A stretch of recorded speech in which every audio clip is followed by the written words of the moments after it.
បាទចូលស្តុកថ្មីទៀតហើយបងប្អូនវីស្តូឆ្នាំ99ពណ៌សបងប្អូន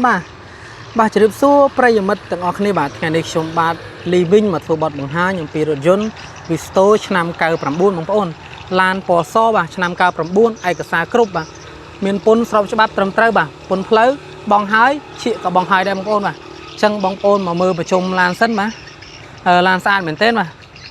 សបកកង់បាទទឹកថ្នាំនៅស្អាតបាទម៉ាស៊ីនប្រអប់លេខគ្រឿងក្រោមម៉ាស៊ីនត្រជាក់បាទខ្ញុំមើលស្អាតហើយបងប្អូនបាទហើយហ្នឹងហើយបងប្អូនមើលមកជុំឡានហ្នឹងទៅបាទពណ៌សស្មើគ្នាទឹកថ្នាំអត់មានប្រែប្រួលណាបងប្អូនហើយសបកកង់បាទកង់ស៊ីនបងប្អូនបាទហ្នឹងហើយពណ៌ខ្មៅសបកកង់នៅប្រហែលជា80%បងប្អូនបាទអញ្ចឹងបងប្អូនមកមើលមកជុំឡានសិនឯកសារមានពន្ធស្របច្បាប់ត្រឹមត្រូវហើយតម្លៃធូរមែនទែនបងប្អូនតម្លៃស្មើម៉ូតូបាទហើយបាទជីឡានងាយស្រួលបាទសុវត្ថិភាពហើយមានម៉ាស៊ីនត្រជាក់បាទ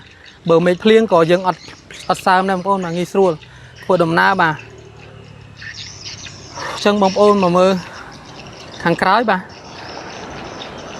ផ្លាកលេខភ្នំពេញ 2T បាទអញ្ចឹង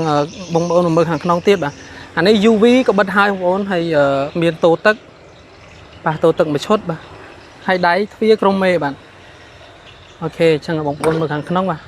អានេះឆ្នាំ99បាទពូកខាងក្នុងគឺពូកកម្មញ្ញៃបងប្អូនបាទពូកសាច់កណាត់កម្មញ្ញៃបាទអញ្ចឹងស្អាតមែនទែនបាទអញ្ចឹងបងប្អូនមើលខាងមុខទៀត